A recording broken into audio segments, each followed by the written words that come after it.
Welcome to the Alex Salmond Show and to the second of our special programmes for Remembrance Day on the loss of HMT Lancastria. We're seeking to explain why the greatest naval disaster in British history has been barely remembered and hoping to make a contribution to redress that imbalance of history. Alex told the story of the Lancastria from Saint-Nazaire in Brittany, where the great ship was lost on June 17th, 1940. Captain Sharp, in command of the Lancastria, received an order from the Admiralty. It told him to load as many men as possible without regard to the limits laid down by maritime law. By 3 o'clock that afternoon, more than 6,000 people, exhausted soldiers, confused refugees, were crowded onto the ship, more than 3 times its established capacity limit. At that point, Captain Sharp made a fateful decision to stay at anchor and not to make a dash for home. He was understandably frightened that without a destroyer escort, his ship would be easy prey to U-boats in the English Channel. In this week's show, we feature the quest for remembrance, and with the voices of the survivors and the relatives of those who perish, seek to explain why so many have battled against officialdom to have the sacrifice of their loved ones properly recognised by history. Alex takes up our story outside a care home in Uxbridge in Greater London. Inevitably, as each month passes, there are fewer of the Lancastria survivors alive to give witness to what actually happened on that fateful day of June the 17th, 1940. Even since we've started filming, we have lost 97-year-old Reg Brown, a stalwart of Lancastria commemorations over the years. And therefore today, I'm privileged to be here in Uxbridge to interview Lancastria survivor, Royal Engineer Ernest Beasley, 101 years young. I did go to Scotland a couple of times. In fact, they named a loch after me. What, Loch Ernest? Loch Ern. Loch Ern. I'll remember that next time I'm here. Let's have a look at this. Ernest, can I take you back to when you were on board the Lancastria? Yeah. The bombs went down the funnel. That's right. The ship was packed to the gunwales with people. Were they all soldiers or were there civilians, refugees, other people? Nearly all soldiers and nurses, and 1 or 2 or 3 there was ordinary people, and they some of them had children with them. What do you think the key thing to survival was? Was it just your luck? Was it the fact you were a strong swimmer was to your advantage, of course? Well, it was, yeah. But some people would stay, some people would jump, people didn't know what to do. On the ship, it's sinking, and I thought, well, the shore was about 2 miles away. So I thought, I better jump in and swim away. I could swim quite a bit, but I swam for about 20 minutes. Then this Royal Navy corvette come round, and he's heading straight for me, and I shouted, and he stood on the bow, and he slung a rubber raft out, and they went away. So I climbed into the rubber raft, and I'm sitting in there, and all these blokes covered in oil, they all come swimming up. About 6 of them got in with me, like, and the others was hanging on the sides, and I got cramp in my legs, and I had to stand up. I stood up, and they pushed me in the sea. That was a bit much. You were on the raft first, so you got flung back in because they thought you were going to destabilise the raft, right. yes? Well, so I started to swim towards the shore. I got so far away, and there was a rowing boat come from shore, and he's coming towards me, like, but he can't see me because he's got his back to me, and he comes up, and when he got a bit close, I shouted out, over here, and he looked round, he seen me, and he come over, he said, can you row? I said, yeah. And then out of nowhere come this Royal Naval corvette, and they took us on board. they washed all the oil off of us.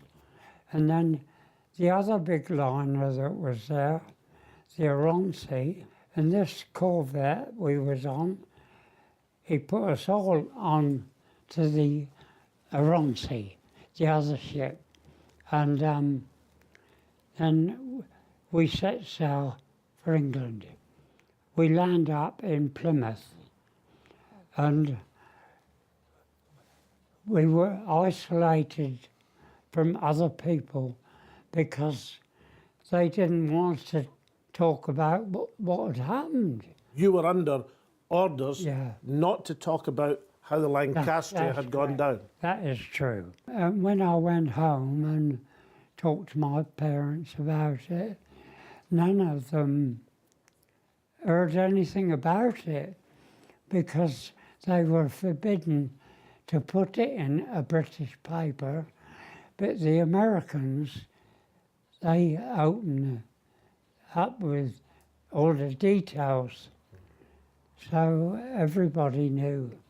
But for years afterwards, if you said to somebody, I was on the Lancastria, very few people would know. They wouldn't know, no.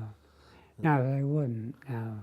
Whereas if you'd said you were on the Titanic or on the Lusitania, everybody would know. Well, the thing was, you see, they maintained that there was more people lost their lives on the Lancastria than the other two big ships.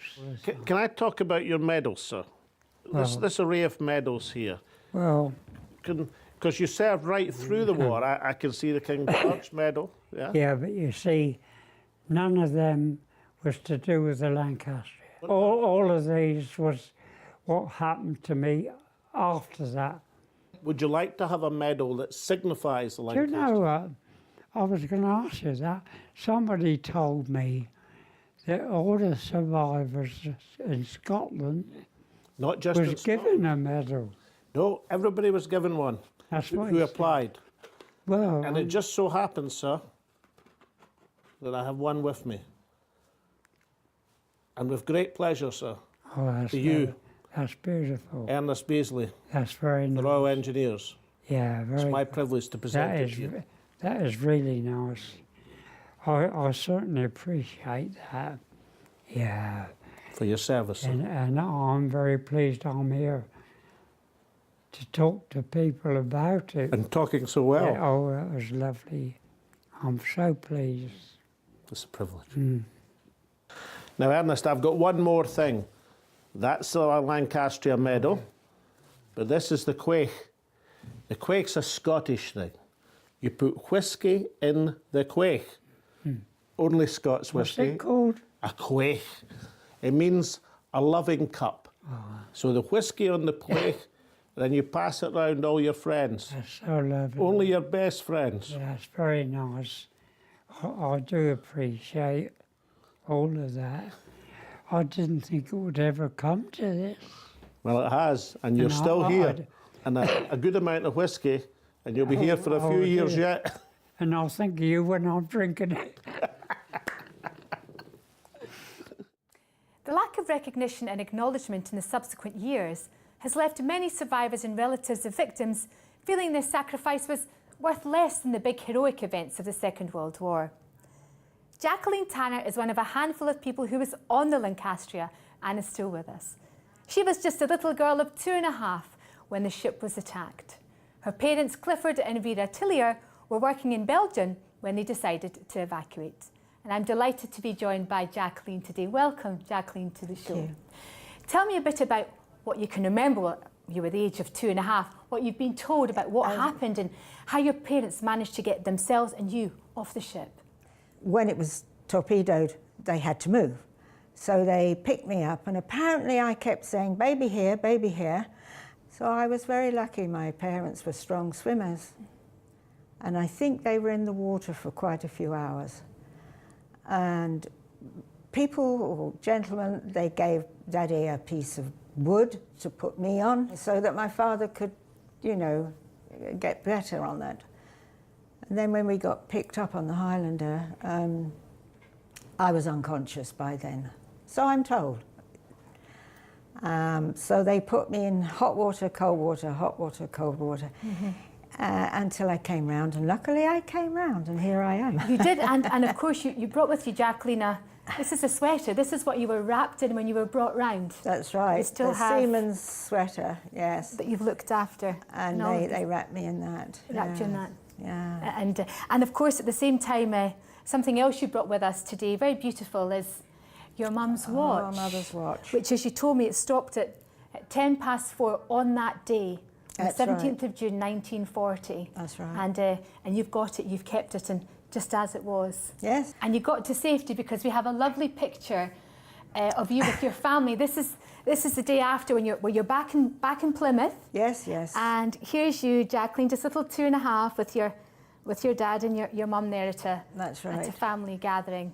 Must have been quite some relief for everybody to be Well, I back think home. they were all on the Lancastria, those survivors there, yes. How important, Jacqueline, has that been, that network been of people, the connections that you make in talking about what happened then? Because I know some people have found it quite difficult to talk about those events. Every year we went to the reunions in France, which the French were very, very kind.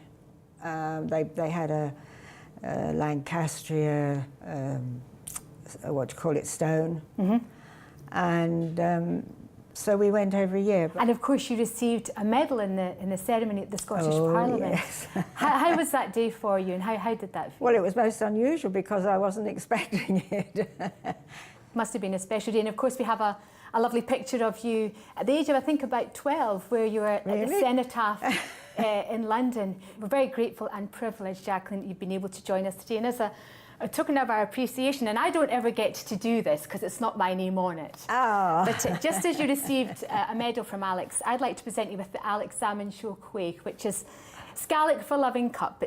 You can put in it whiskey we'd prefer, but Scotch whiskey, of course, we would prefer, but I think you may have something else in mind. But we'd love for you to have Thank you this so from much. us to you. Thank you so much for joining us. Thank you. Thank you, Thank Jacqueline. you. And so we have heard from the living testimony of Lancastria survivors how strange it was to survive one of the greatest naval disasters in history without anyone really knowing what had transpired and without any semblance of official recognition of the scale and enormity of what had taken place. I'm joined by author Brian Crabb, who will explain what was going on. Brian, welcome to the Alex Salmond Show. And your book, The Forgotten Tragedy, the story of the sinking, one of the authoritative accounts of what happened to the Lancastria. Why did you title it The Forgotten Tragedy? Well, because it was forgotten. There was 2 other tragedies afterwards, one in 1942, the Laconia, which indeed had the same captain. Captain Sharp. Captain Sharp. But that time he decided to go down with the ship. And the Qued of Ismail in 1944. And these 3 ships, nobody is mentioning them afterwards. I mean, it's very difficult to find any information on it. So was it just the exigencies of wartime? We know from Churchill's own account that he said, look, there's been enough disastrous bad news for the day. That's why he kept it quiet. Could you understand that logic? Or? Well, it was on the back of Dunkirk, which at the time he only expected to get 25,000 people back. And in fact, he got 1/3 That's a lot of people. Now, Brian, in the course of your research, obviously you've met many Lancastrian families, both the families of those who died and the families of those who survived. How much does it mean to these people you've met to have acknowledgement of the extent of their loved one's sacrifice? Massive. In every case, I've had loads of letters from survivors just thanking me for bringing their story to light, because they're just forgotten. Well, Brian Crabb, both for your work and for what it's meant to the victims and for appearing on the Alex Salmond Show, I'm delighted to present you with the Quaich, Scots Gaelic Loving Cup. Listen, you know the drill, whiskey in the Quaich, and then round your close friends. Thank you very much. Thank you, sir. Only Scotch, mind. Last week, we saw how this confidential disaster is commemorated with such sensitivity by the people of Brittany. After the break, we shall hear how the Lancastria families of both victims and survivors finally achieved some recognition at home, perhaps appropriately in Scotland, where the ship was launched as the RMS Terrania in 1922. See you then. Welcome back. As soon as the war was over, a Lancastria Survivors Association was formed to commemorate the loss. It ran for some 25 years. In 1981, the cudgels were taken up by the HMT Lancastria Association, which until 2010 ran an annual memorial service at St Catherine Cree Church in London and also organised visits to Saint-Nazaire. It was to this church that in 2005, the bell of the Lancastria with the ship's launch name, the Tyrrhenia, was returned after being left with a note at La Baule Cemetery and still remains at St Catherine Cree to this day. In all of this voluntary effort, what was lacking was any official recognition of the enormity of the disaster. We asked the Ministry of Defence if they'd be willing to be interviewed or send a statement. We're yet to hear from them. Here's a clip, though, from George Osborne, standing in for Prime Minister David Cameron at Prime Minister's Questions in 2015 on the 75th anniversary of the sinking of the Lancastria. If I might, Mr. Speaker, at the end of this session, since he raises a military matter, it is the 75th anniversary of the sinking of the HMT Lancastria. It was the largest loss of British lives at sea in the history of this maritime nation. Some of the survivors are still alive today, and many, of course, mourn those who died. It was kept secret at the time for reasons of wartime secrecy, and I think it's appropriate today in this House of Commons to remember all those who died, those who survived, and the families who still mourn them. However, to this day, MPs press for a more comprehensive government acknowledgement. Today I'm wearing a special poppy pin from Poppy Scotland with the poppy and the ship's bell marking the loss of HMY Iolair, where at least 201 men perished of the 283 on board of Stornoway in the end of World War I. It is being suitably marked in Scotland, as it should. However, as we approach Remembrance Sunday, I wonder if the Leader of the House can offer a statement from the Ministry of Defence on the loss of the HMT Lancastria on the 17th of June 1940 of Saint-Nazaire in Brittany during World War II. With an estimated 4,000 dead, it's the largest single ship loss in UK maritime history, and it has yet never been properly recognised for relatives to remember their loved ones. Can the Leader of the House look to help this historic injustice? Leader of the House. Well, I completely sympathise with the honourable gentleman's desire to raise this issue here in the House. We do have a full debate on Tuesday on the centenary of the armistice, and that would be an appropriate time to be able to raise ships lost during the Second World War also. I'm sure that would be in order, and the honourable gentleman can raise his questions directly then. Mr. Peter. In 2008, the relatively newly formed Lancastria Association of Scotland achieved a decisive breakthrough. They were successful in persuading the Scottish Government, under a certain Alex Salmond, to provide the official recognition which had been sought by so many for so long. The Scottish Parliament swept aside generations of MOD indifference and struck the Lancastria Medal for the families of victims and survivors. Some 375 have been struck over the years before the claims were formally closed in 2015. One of those attending the medal ceremony was Robert Cruikshank. In the last few days, speaking outside the Scottish Parliament, he relived the experience of that memorable day for the Lancastria families. Rab, welcome to Alex Salmond Show. Thank you, Alec. Your grandfather, Alexander Cruikshanks, was lost in the Lancastria. Now, I'm interested, when you were a boy growing up, did the family speak about that at all? Explain how your grandfather died? Yeah, my father rarely talked about the incident, the tragedy, for obvious reasons.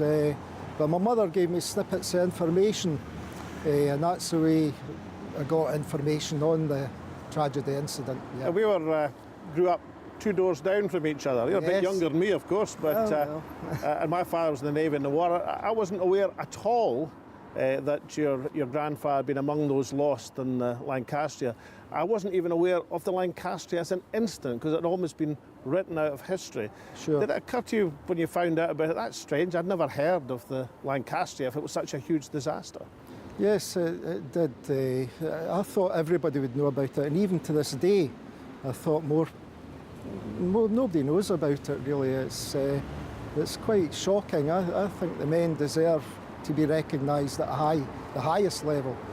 And did your mother ever discuss what had happened with your grandfather? How had the family been told at that time? Presumably they got a letter from the War Office saying your man, your relative, your loved one has been lost. And was that it?